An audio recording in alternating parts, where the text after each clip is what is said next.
Hello, this is Taha. This is Anaina, This is Movie Masala.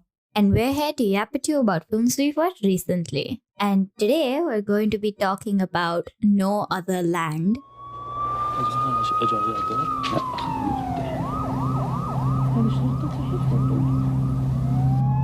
Thousand Palestinians face one of the single biggest expulsion decisions since the Israeli occupation of the Palestinian territories began.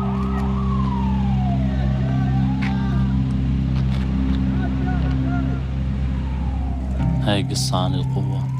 Right, so this once again is a Oscar-nominated, multiple award-nominated documentary directed by Basel Adra, Yuval Abraham, and Hamdan Balal. But it mainly focuses on Basel and Yuval's relationship as they try to raise awareness and, fight the occupation of Basel's hometown of Masafer Yatta. Which brings me to my point. This is a Palestinian documentary that is co-produced by Israeli and Palestinian producers and, collective funds, etc. The second one we've talked about on this show now. Yeah, the second one we've talked about on this show. But yeah, this one is set once again in the West Bank. And it documents the decades-long occupation or alleged or tried occupation of Masafer Yatta,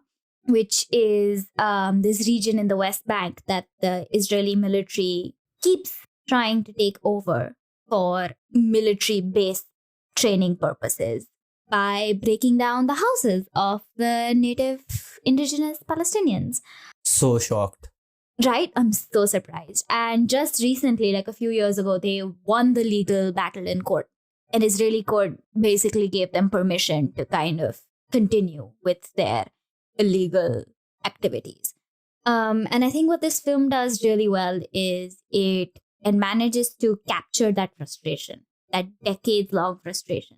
Because while focusing on Basel, it also kind of touches upon his family roots there. And he mentions that he basically grew up in a house of activists with his father and mother, taking him to the protests 20 years ago for the same reason, to resist occupation, and him at a certain age gaining cognizance of the fact that, oh wait, my parents are activists. And he didn't really choose to become an activist. He went and studied in the university and stuff. And in the film, he multiple times says, I'd rather be working, but the only work I can get is, as a construction worker or a laborer because I'm Palestinian.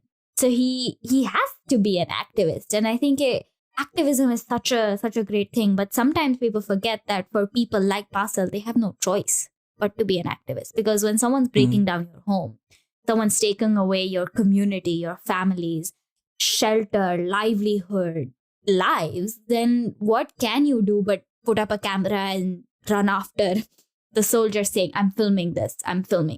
Yeah, it's hard to not be political when everything about your existence is politicized. And basically your existence is used as a justification for genocide and ethnic cleansing. Exactly. And I think that choice versus not choice thing is particularly resonant when you think about Yuval, who is an Israeli person and he's a journalist. He writes for the Plus 972 magazine. And he comes to Masafer Yatta and forms this kind of friendship with Basel. And he faces a lot of hatred from his fellow Israelites. And he has on very public news mediums, which you can, with an easy Google, find online, where he's debated Zionists about his involvement and activism for, resisting occupation. And he comes forth as a steadfast image, like someone who is always behind Basel, encouraging him to continue with his activism. But the difference between Basel and Yuval is never forgotten, because even if Basel was mostly totally accepting of Yuval immediately, others in the community aren't.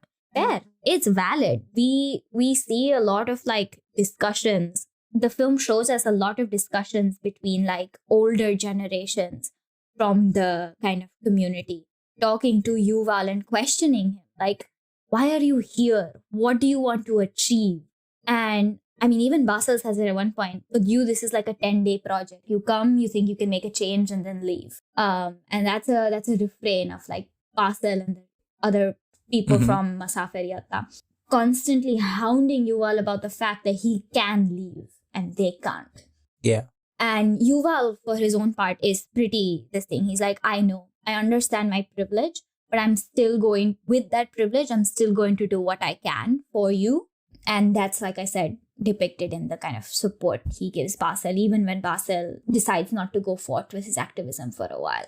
So yeah, I think what this film does is it shows how Israelis and Palestinians, well-meaning Israelis and Palestinians, can work together, have something that means something, do activist work, but still the difference between them is never forgotten, which I think is something documentaries of an older generation that have this kind of Palestinian-Israeli collective don't tend to dwell on, which I really, really appreciate in this film. Another thing that's like really stark about this, like with Five Broken Cameras, the camera is one of the most important. So the camera gets shot, it gets beat down, it gets broken.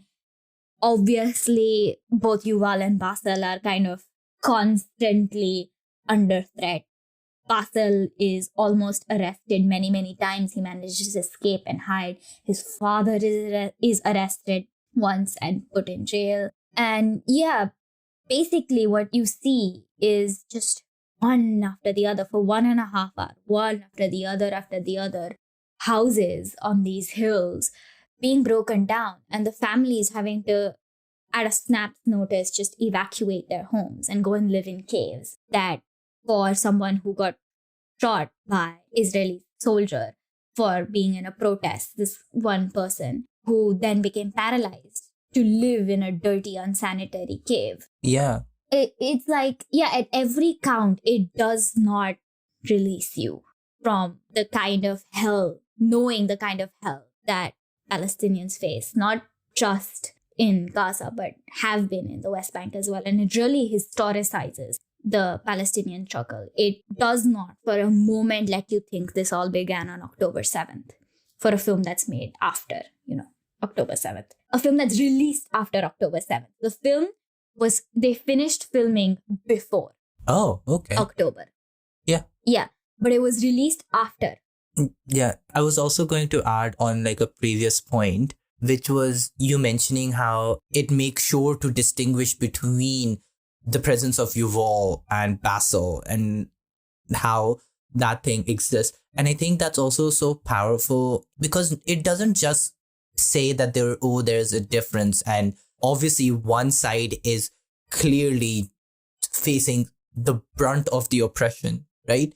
But I think what it also helps really is globally change the perspective, because oftentimes people are misinformed and people are also uninformed, right? Because obviously if you live thousands of kilometers away, you wouldn't know much and it wouldn't really come into your daily life. So obviously you wouldn't necessarily have this information, but it can easily be conflated as like a one side versus another thing. And so in having that narrative of like not like showing how there are Israeli people who are very much against the illegal occupation, against the Zionist militia and the government, it helps Palestinian people as well, because it stops them from feeling this one side with their one specific ideological thing, and instead showcases that no, there is a collective acknowledgement from the other side, from people on the other side as well, that this is wrong. This is not a us versus them thing.